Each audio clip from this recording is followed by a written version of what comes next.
class is about the principle of rotation.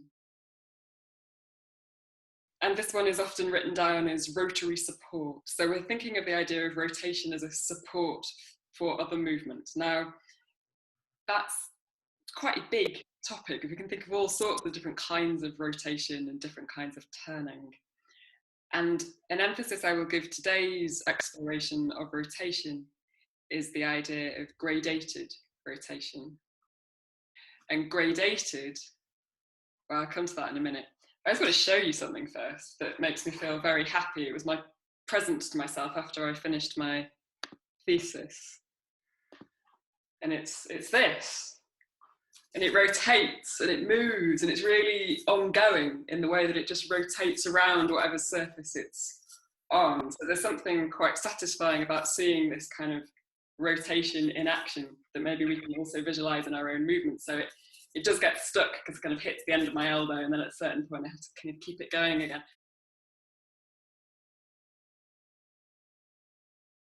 And so it's this quite impressive one string of metal that is attached, one piece that's wound round and round and round to produce this rather nice coil that gives us this image of the spiral on the inside and the outside. And then if I squash it, it kind of folds back into itself to be a circle again. So that might help us later when we're thinking of this kind of ongoingness of rotation.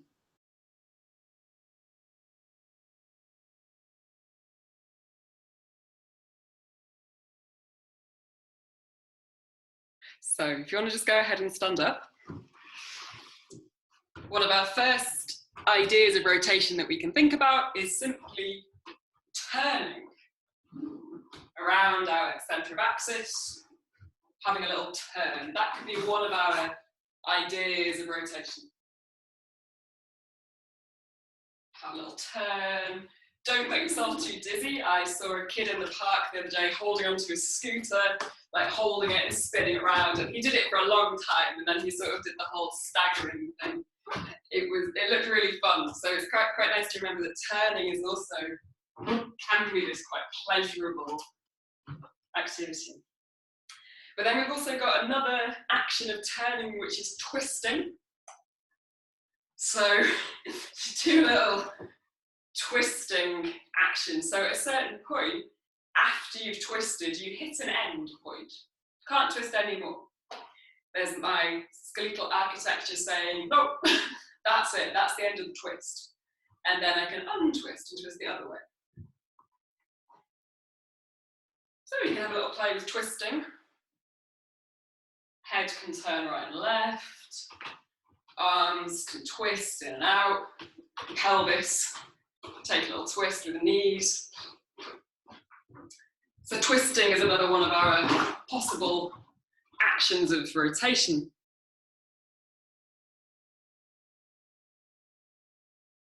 And then we have also an action of spiraling, which I showed with this beautiful object. So we can think of spiraling with a little bit more ongoingness, maybe crossing our midline, spiraling into a little ball, unwinding. So the action of turning and the action of spiraling is slightly different. And we'll get into this with more anatomical detail in a moment. Okay, I'm going to guide us through a movement that we'll come back to right at the end of the class to play around with this idea of gradated rotation. So with twisting, I mentioned that you twist and you kind of come to the end of the twist because your joints, your anatomy doesn't go any further. It's like, that's the end. Gradated rotation can be this sense of different parts getting involved. So rotation might happen, and then when it feels like it's coming to its end, it starts rotating in the other way again, or more parts get involved. So a rotation might sequence into another part in order to carry on that rotation, or that sense of spiraling. So we can play around with that in this body action. So I'm going to stand with 1 foot forward and 1 foot back. Feel free to copy me or mirror me, it doesn't matter what you choose to do. Got 1 foot forward and 1 foot back. Perhaps I can show you this from the back if that's easier. And I'll take my left arm, I'm going to make a figure of 8 in the back space, into the front space, into the back space. And for those of you who are a bit more familiar with the Laban work already, I'm taking this on a diagonal from my right high into the left low. So I'm making a figure of 8 with my arm, and it's traveling as I take a little weight shift forward and back, but also a little bit side to side. And my other arm is active. It's not totally out of the picture. It's got a little bit of shape to it. It's got a little bit of counter tension. Using this to connect to your breath a little bit. Sense of weight flowing in space. And then keep the legs as they are, but then choose a different arm. Use your other arm. So the same pathway of the right high and the left low now with the other arm. So you'll cross your midline a little bit. And if you're not sure what I'm doing, I just hop back a bit so maybe you can see me a little bit more easily. So I can take my head a little bit off center. I'm not staying totally vertically upright in my spine. Bit of compression, flexion, extension going on. And my back foot can stay on the floor or come off the floor. And then let's swap legs. So I can start with that rotation of the arm, but it's also supported by a weight shift.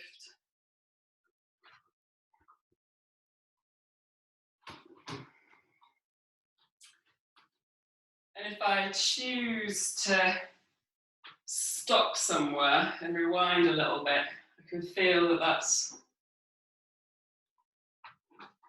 the whole of me engaged in taking that pathway, that rotation.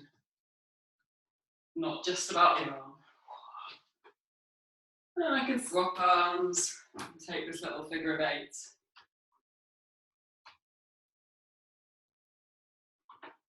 Reaching into the space around you. Noticing the air passing your skin. Seeing the space around you.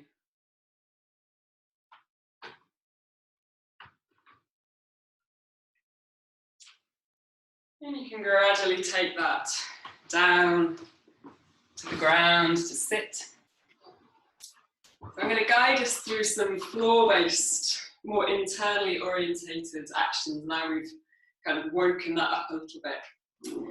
So for some of you who are new to me and new to this class, we'll do an action called heel rock.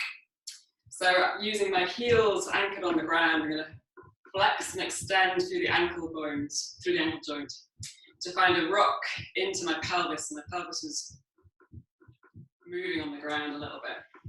And I can also include a bend of my knees here if I want. Try that lying down. And feel that rock traveling from the lower to the upper.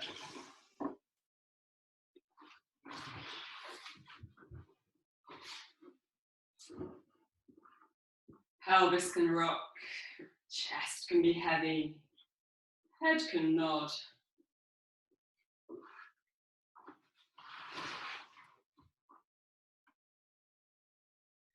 So seeing if you can find a heel rock where your head nods on the ground, so you're not sliding your skull. What do you need to do to let go in the muscles of the neck to make a nod happen in the skull? So I can do a heel rock and I can keep my skull might slide, right?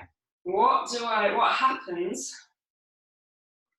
need to do to make a nod happen is release a little bit through the jaw, find the weight of the skull.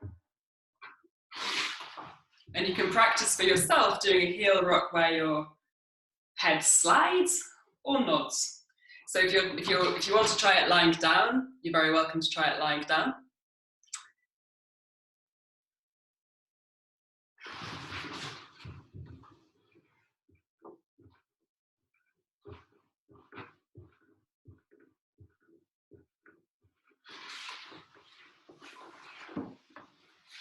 So heel rocking is doing lots of things. It's activating a kinetic chain between the psoas, the deepest postural core muscles, and the pelvic floor and the hamstrings. And seeing if you can take a sigh through the mouth, let go of any tension holding around the face. Take a yawn if you like.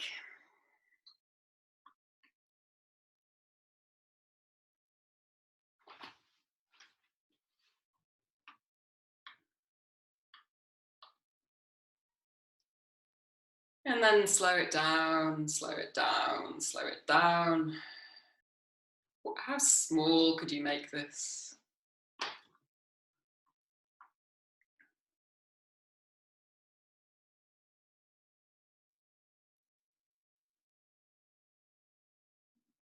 Until you come to stillness and take a little moment to feel the weight of your body being held by the ground.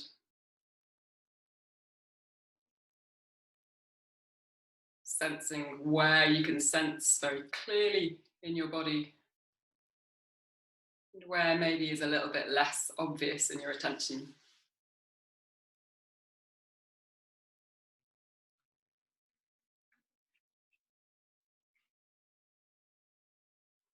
And in a minute, we'll restart the heel rock, but let's start it from right at the end of the exhale. So using the end of the exhale, breathing out to soften the whole back surface, and restart your heel rock from there.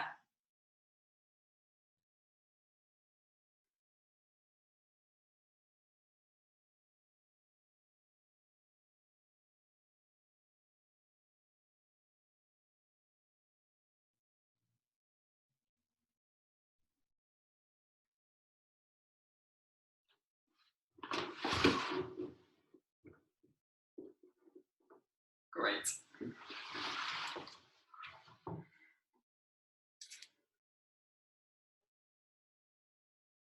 And if you want to try in the supine hook position, so bending your knees, having your feet flat on the floor and taking a rock from there, go ahead and explore that version as well. So knees bent, pushing through the soles of the feet, find this jiggling of spine, head nods, pelvis rocks, sloshing the organs of the belly about a little bit.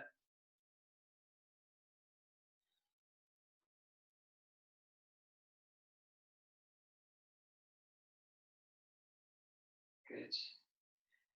And then we'll play with sliding two feet towards the sitting bones. So if you don't know where your sitting bones are, it's the knobbly bones that you found when you were sitting. They were sort of grinding into the floor a little bit. Heels are going to slide towards the sitting bones and then extend. So if you need to have a little look at this, I'm going to build it up in stages. So this action is a pre-thigh lift. So the knee is bending and the thigh is sliding. Knee is sliding towards you. If I take two at once, my feet are creating these little tram tracks in my lower space of the kinesio. So on the floor, as if I was on sand, there would be two tracks. Now you're going to keep those tracks going, but take the knees over to one side, and then extend them, and then take the knees towards the other side, but your feet are going to stay in that little channel that you just made.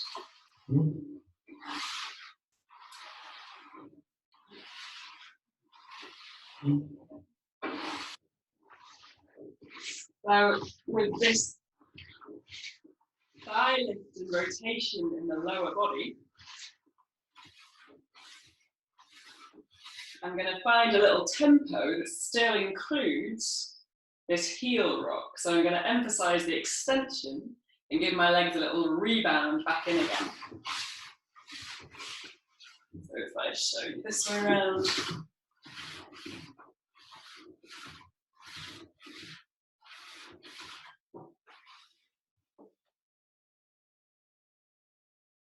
So once you've extended, you flex your knees and then extend them again, flex and extend, flex and extend. So it's quite free. Yeah, and try and keep the feet in those two little tram tracks so the heel can stay on the ground.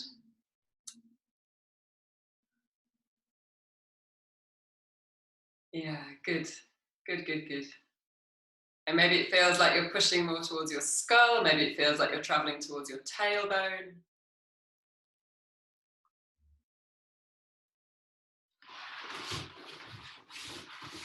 Can you do this and emphasize the extension of your legs in order to travel towards your feet?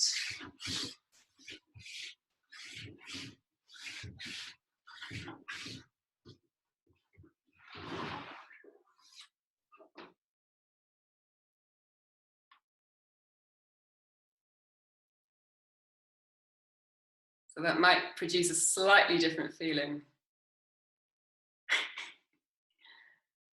Good, and then just take a break, take a little pause and recuperate however you would like to recuperate from that. So we, in this work, talk about this kind of thematic pairs, and one of them is exertion and recuperation. So now just recuperate by doing something else, something different to what the exertion was. And in that case, it could be being still because you were moving. Recuperation could be lying on a different part of you because you've been on your back for a while. It might be recuperating to include your arms because they were really not involved in the last thing.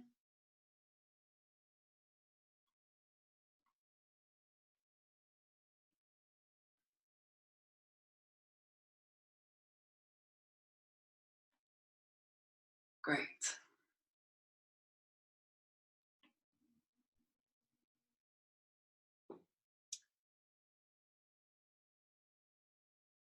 So that was a little bit of mobilizing the lower body and finding flexion and extension with this additional rotating of the knees or turning of the lower body side to side.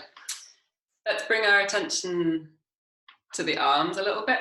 So I'm trying to get us to sense into the proximal joints of the hip sockets, so the hip sockets and the shoulder sockets, and that was a little bit through the pelvis, and we'll shift our attention now to where the limb meets the spine. And we're doing this in order to differentiate the limb-spine relationship, which is what gives us this possibility for gradated rotation of initiating from the limb that can travel into the spine, or might start in the spine by turning my head and then include my arms and my hands. So we're making these kinds of coordinations between the parts and the whole. So some arm circle preparation. First of all, finding the shoulder blade on the ground. That's the first thing you're going to do. Try and press a little bit so you can feel your shoulder blade, this bony piece of the back. See if you can map the edge of the bone on the ground by circling around it. See what you need to do to make that possible. So finding your own shoulder blade, giving your own shoulder blade a little massage by lying on the floor and exploring where that bone is. Seeing if you can find its edge.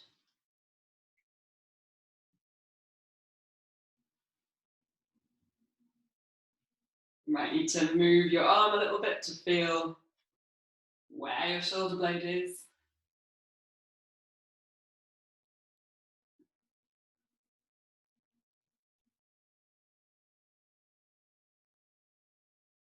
So mapping that bone first.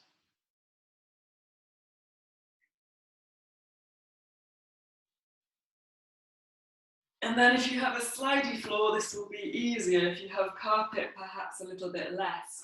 Go ahead and slide your arm along the floor, feeling that your arm starts from the shoulder blade.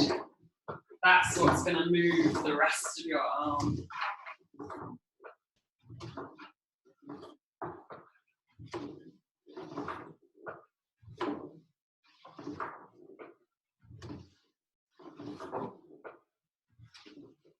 And then when you've had enough of that, allow that arm to go heavy and just compare it with your other arm. even from that short amount of time mapping the bone, mobilizing the arm? Do you sense your two arms slightly differently?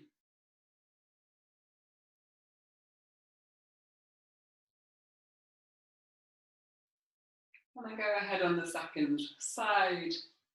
First thing, just finding that bone on the ground, pressing in a little bit,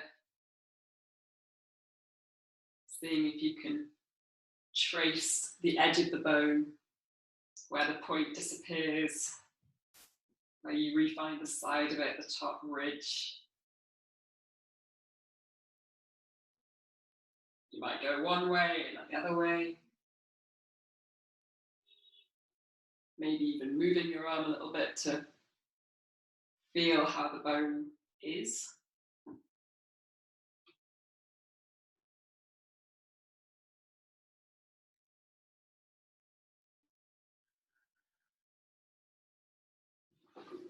And then when you've had enough of that, same thing of sliding your arm along the floor of your head, allowing the elbow to bend, and initiating this sliding of the arm from the shoulder blade.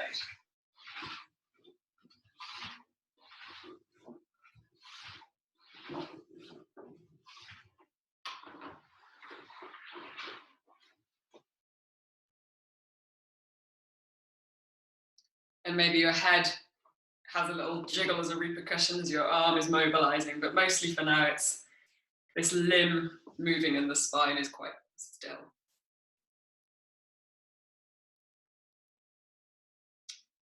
Great.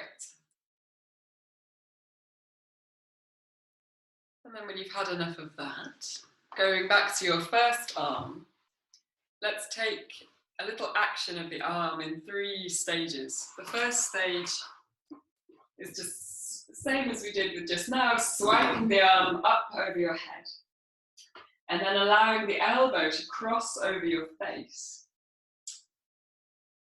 And the fingertips can drag behind you. And then with your fingertips, drawing a circle of your arm across your lower body, and then eventually the arm can reach the floor and find a bit of release there. And then again, arm overhead, elbow crosses the body, fingertips take over. If I show that sitting, the arm goes over the head, elbow crosses in front of your face, and at that point, if you want to turn your head a little bit to see your arm and your hand, and then you take your arm circle and bring it to the ground again.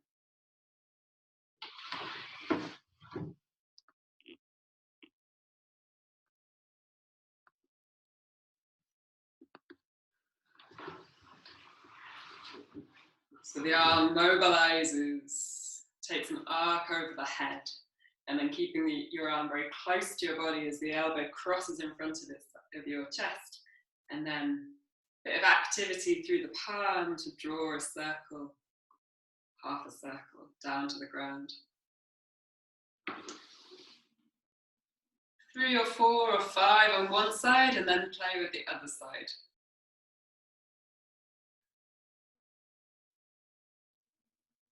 And there's no set breathing as long as you're breathing. So try not to do this holding your breath. About exploring how your arm can mobilize, how access to the elbow gives you the capacity to cross your midline, how the distal end of the fingertips can be this arcing in space around you.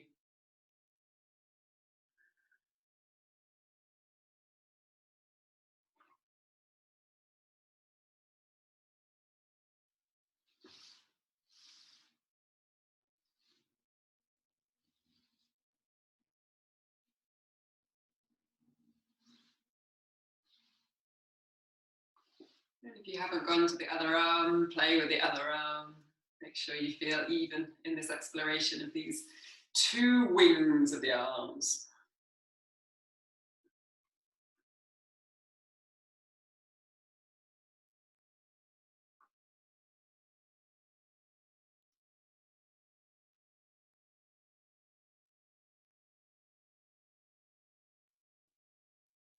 Lovely. And then again, please recuperate however you would like to recuperate. We're going to come back to our back and do some more lying in this supine hook position. So just take a little breather for a moment, taking a pause, changing base of support, changing your facing.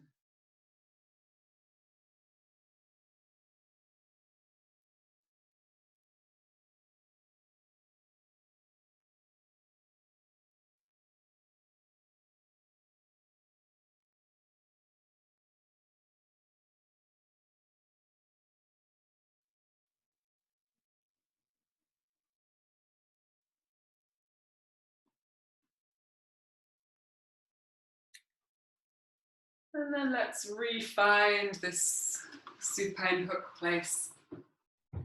Finding soles of feet on the ground, back of skull on the ground. And the hands can be somewhere that's comfortable.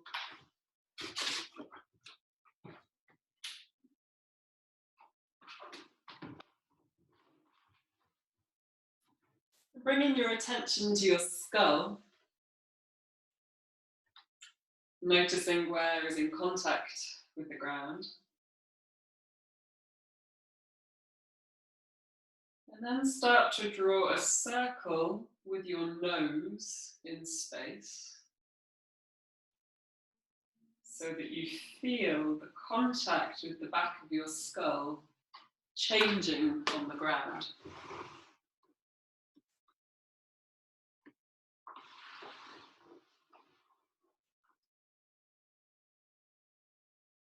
And if you can switch your attention just to the back of the skull, mapping a circle, after you've set it going with the nose, go ahead and do that.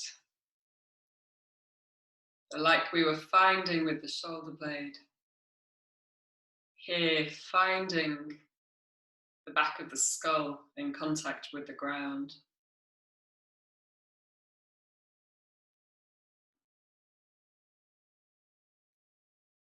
Mobilizing in this atlanto-occipital joint. And then changing the direction.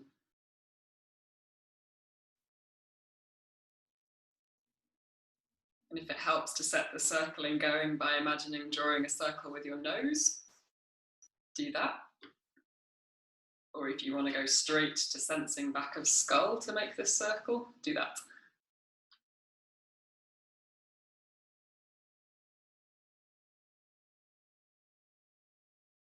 And again, the breath is easy. No need to hold the breath here.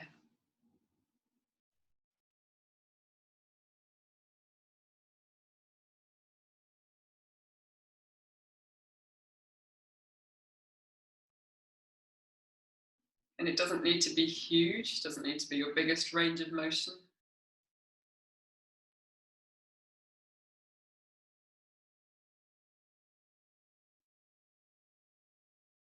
And it doesn't need to be fast. In fact, if you can slow down a little bit, give that a go.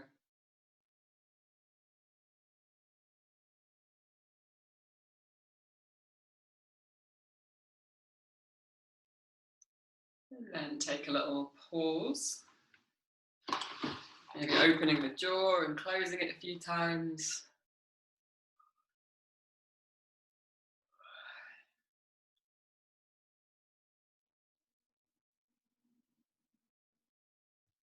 And then bringing your attention to your pelvis. So lying on the ground right now, mostly we have the soles of the feet and the sacrum in contact with the ground. And you'll feel that there's this little gap, maybe underneath the lower back, where the lumbar spine curves, and you have this changing of the relationship of the vertebrae to contact. And we'll map the sacrum on the ground. So if you arch your spine a little bit, your pelvis will tip and you can feel more of the connection of the base of the sacrum nearer towards the tailbone in contact with the floor. And then you can roll around and find the side parts of the sacrum. So you're eventually tucking your pelvis under, so that gap of the lower back has disappeared. Carrying on, carrying your pelvis round. So there's also a circling here possible through pelvis.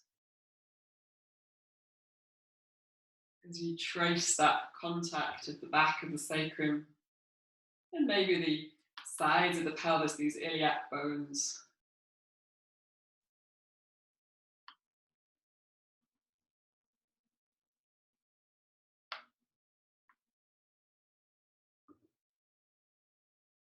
A couple more times, again, pretty leisurely, pretty slowly.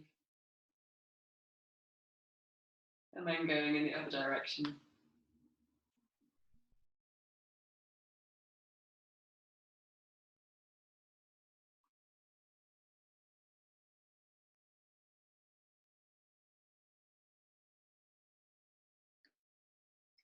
And seeing if you can make this circle comfortable. It doesn't have to be quick, doesn't have to be huge.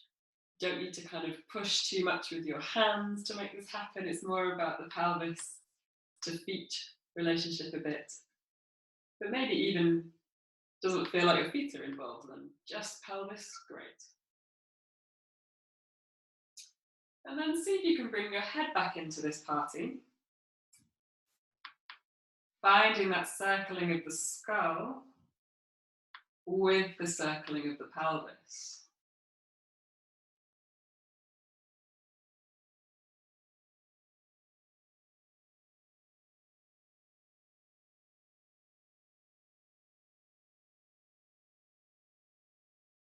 And then changing direction.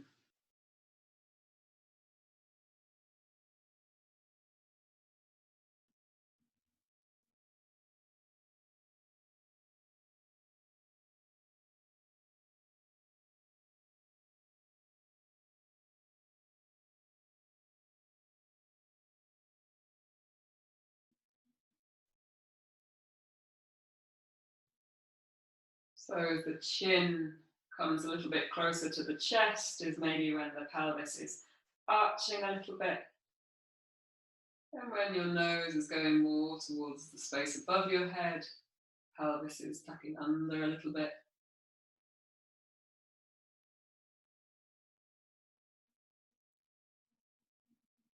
And there are more explorations that we could do here, but we'll leave it there for now. Just come back to the center, pause, do nothing. Notice what you notice.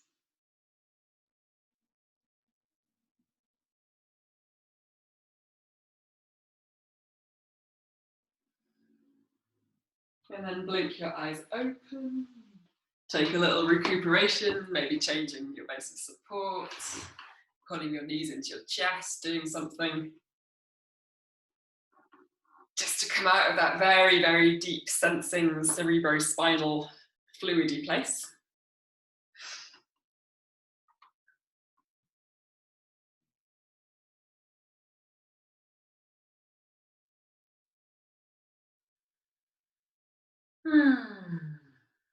And then come to see the screen. I'm just going to show you something quickly.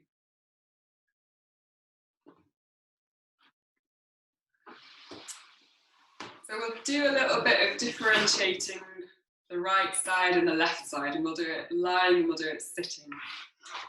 So in this funny knee sliding one, I was talking about this internal and external rotation through the legs, and we'll play with that now separately. So in lying in a moment, I'll ask you to play with internally rotating and externally rotating, whilst also including the arm internally rotating and externally rotating.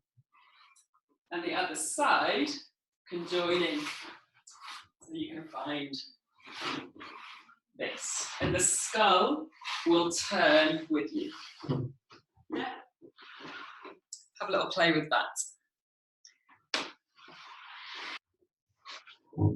So Right side externally rotating, left side's going to internally rotate. And you might ask me, yes, very nice, but where do I start? So think about palms and eyes. Seeing your hand, seeing your other hand. Seeing your other hand, seeing your other hand.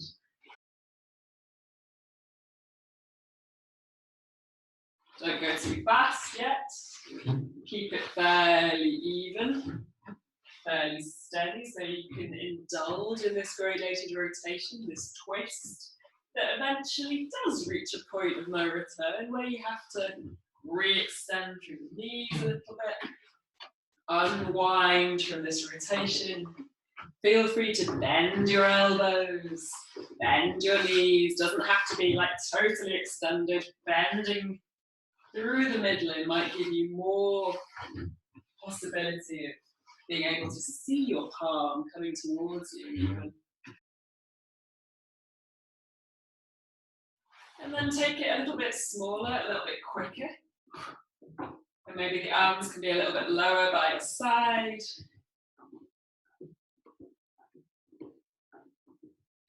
This always makes me feel like laughing, this one, so if you feel like a little chuckle, let it out, I can't hear you. Okay, and then just take a shake. Okay, so similar to that one, but this time, legs and arms all internally rotating, allowing your spine to come towards your pubic bone. And then externally rotating through the arms and through the legs and finding a flexion through the spine, an extension through the spine. So finding a relationship of limbs to spine, limbs to spine, externally rotating through the limbs and then the spine carries on. Limbs go, spine follows. So I'm starting this, feeling that my hands and my feet are turning me, elbows and knees going into the shoulder sockets, into the hip sockets. And I can do it just with my spine. That is possible. Leave your limbs apart, alone for a moment, and play with the spine. Yeah, you can do the same action. But then if I include my limbs as well, the whole of me can be involved. And if going very far onto the top of the head feels uncomfortable, don't bother, just go a little bit. Even just lifting up the breastbone might be enough. Totally fine to keep it small. If taking your head off the ground feels uncomfortable, don't bother, just come a little bit with the chin towards the breastbone. Chin lifting, chin towards the breastbone.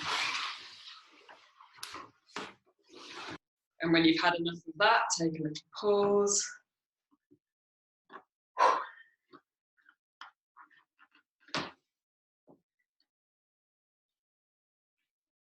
And then push yourself up to sit. And you can follow me. So legs out, it's not super wide, it's not a jazz ballet class or anything, it's not about being flexible, it's just having a slightly wider base of support. And let's go ahead and circle the skull on top of the pelvis. And I'm coming off one sitting bone, hands are on the ground to support me, just circling my spine, circling my skull in space. And the other way.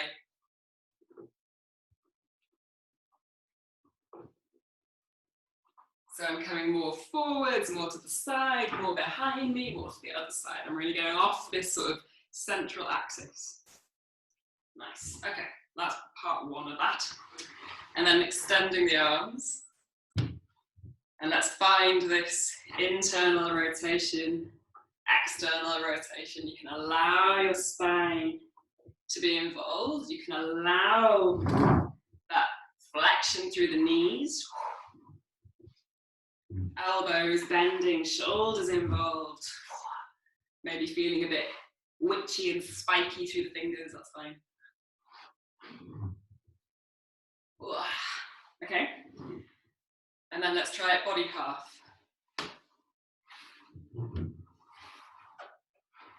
So I'm finding an internal rotation on one side, external rotation on the other. And it's going to go so that I can even travel, take this little lateral pelvic shift over to one side. And my spine's going to get involved as it was on the floor, a bit condensing to that externally rotating side.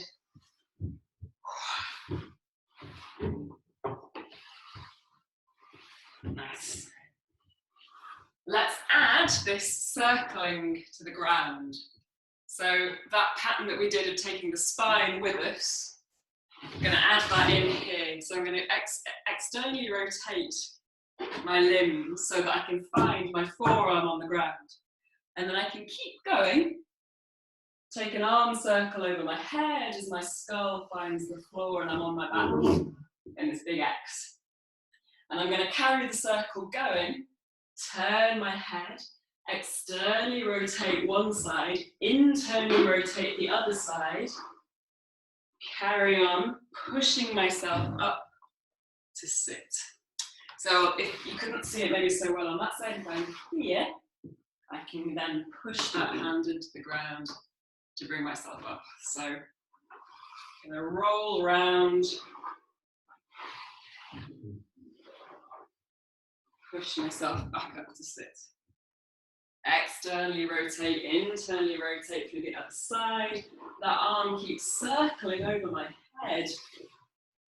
And I keep that going. So my arms are going to keep traveling around, circling over my head as I come to sit.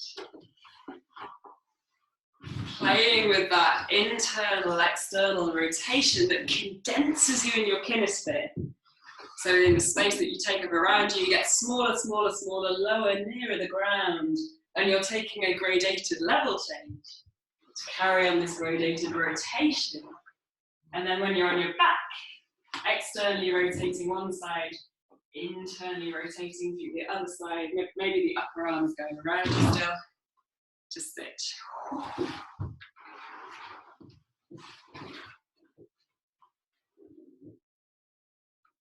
And then when you're there, if you feel like you've had enough of that, you can just have a little pause and play in the middle.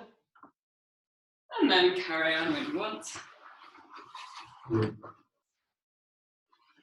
you're back up.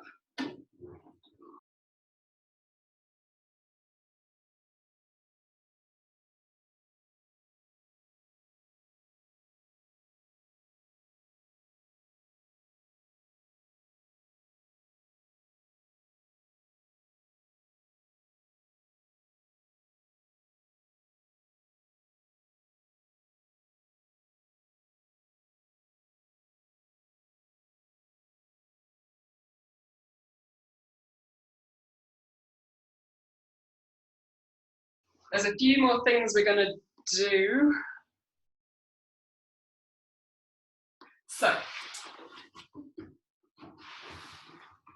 bring yourself back into the supine hook position. We're going to do knee drop and arm circle, classic name of Bartenieff Fundamental exercise. Knees are going to, first of all, let's just get the knees going to one side, and then they come back to the middle and to the other side. Now, try and keep your feet in those little tram tracks again. So as you take your knees over, you're not then bringing your feet with you. That's one thing to say. Another thing to say is that actually the knees aren't going to the side, they're going slightly towards that low diagonal.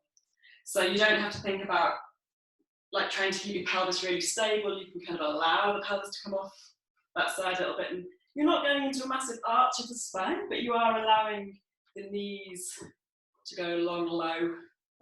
And your head's going to turn in the opposite direction. And you can bring your knees back up. Pelvis and head and knees, and the skull turns to see the opposite hand. So keep your eyes open here, and we'll see that feeling of pelvis going to one side, skull rolling to the other side. Maybe exhaling, remembering right at the end of the exhale, we could gather the spine back into its vertical alignment, exhaling to go. Inhaling here, exhaling, navel yielding towards gravity to bring you back up. Knees go, head turns. Inhaling, feeling very wide, exhaling, bringing the knees back to the center. So that's our knee drop. Very simple. Finding this spiraling of the spine.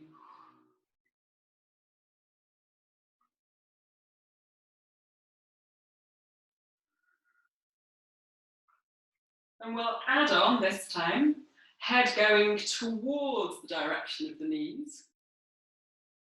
So rather than in this opposition spiral, we'll take it to the same direction. And this time we'll take a little slide of the top leg. So you just try that a few times. You might not even kick your own hand, it might not go that far. But you're finding this sliding of the foot on the floor, flexing in the hip socket, knees circling around the hip socket and bring the pelvis back. Just finding this kicking a ball action here. Thigh is lifting, foot is sliding. So for those of you who went to contemporary dance classes a lot in the olden days, this is quite a classical move, but it might be new to you here. So we're going to go knee drop to thigh lift, and then take an arm circle over the top and push yourself to sit.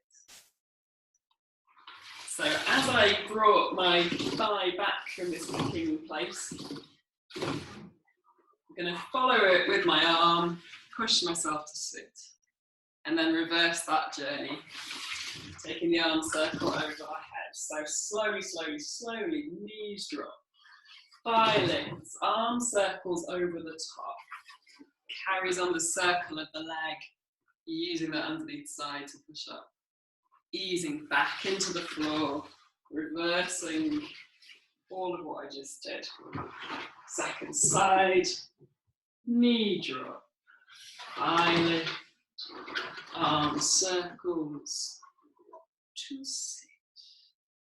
So this underneath hand on the ground has flexion and rotation. So I'm rolling over the bones of my arm to make that journey easy for my shoulder as I condense into the ground to come back up again. Knee drop, thigh lift, arm joins into this arm circling over the head, pressing into the ground, finding a little shift of weight onto my knees, and then back into the ground. Oh. Knee drop, arm circle to sit. Now, that might be enough. That's totally fine if that's absolutely plenty. Try and keep yourself on the ground as much as possible, so I'm not like adding more things to get there. I'm trying to be smooth with this. Now you can add, if you want, knee drop, arm circle to sit, extend, externally rotate, internally rotate, that thing that we just did, get yourself back down to the floor. So there's ways now of getting in and out of the floor with this rotary support. You can find yourself with this pattern again. Ooh.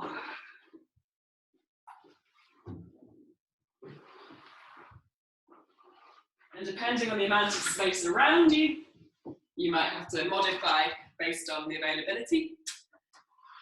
But you have two ways of getting in and out of the floor to play with, or to modify and extend from your own version. So I'll just show them again. I can be in this big X and I can externally rotate one side, and then I can push myself up to sitting, and then I can internally rotate and externally rotate. And it's that thing of seeing the space behind me, that feeling that you had here. Oh. Go, hello ground, hello backspace. Oh, there you are. And coming back up to sit. And then we have the version where you've got knee drop, circle, thigh lift, carrying on that to push. And here you can reverse the journey back into the floor, or if you wanted to, come up to sit, find that back space, change your knees, carry on, back round.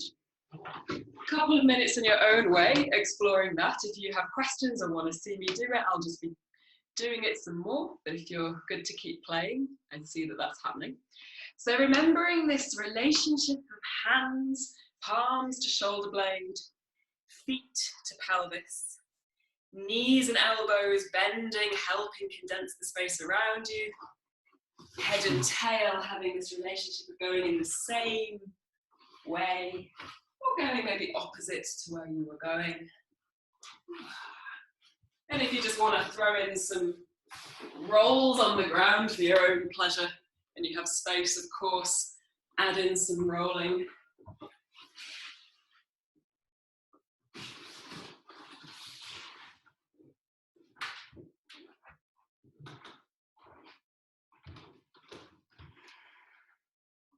And see if eventually you can find a way of coming up to stand, but don't just stop what you're doing and come up to stand. See if you can carry on all of these same principles and build your way back onto 2 feet.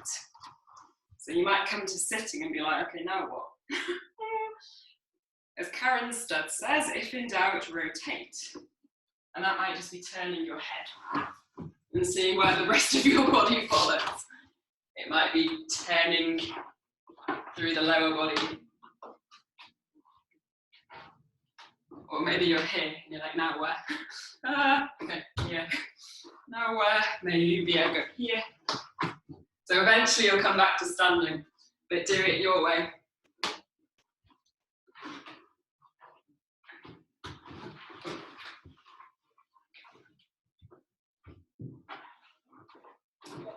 And eventually, if you're standing already, refinding this figure of 8 pattern that we started with. And so the whole of you can be involved, even if you're leading with one arm.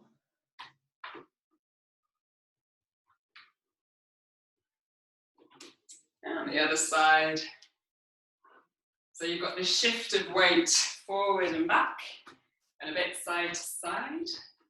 And the spine can be free. Arm can be circling, so that palm-scapular relationship is supporting us here. And then if you want to take it into the space, one last little exploration in your own way.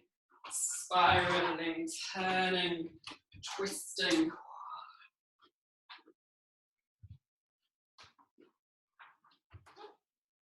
Feeling what your body wants to do.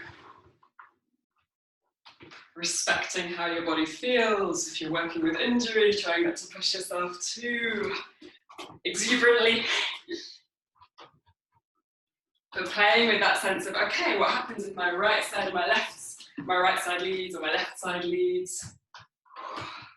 What might that do to my experience of rotation?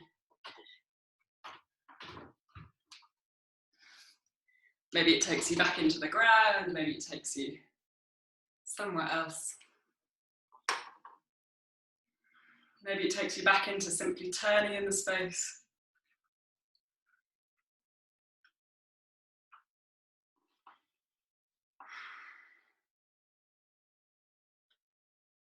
And gradually bring yourself back to the ground.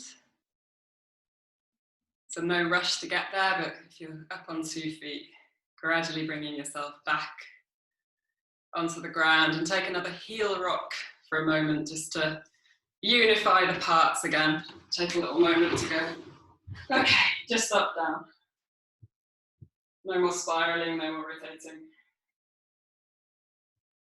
And then take a little sigh through the mouth. And then turn your head and we'll come together for a chat.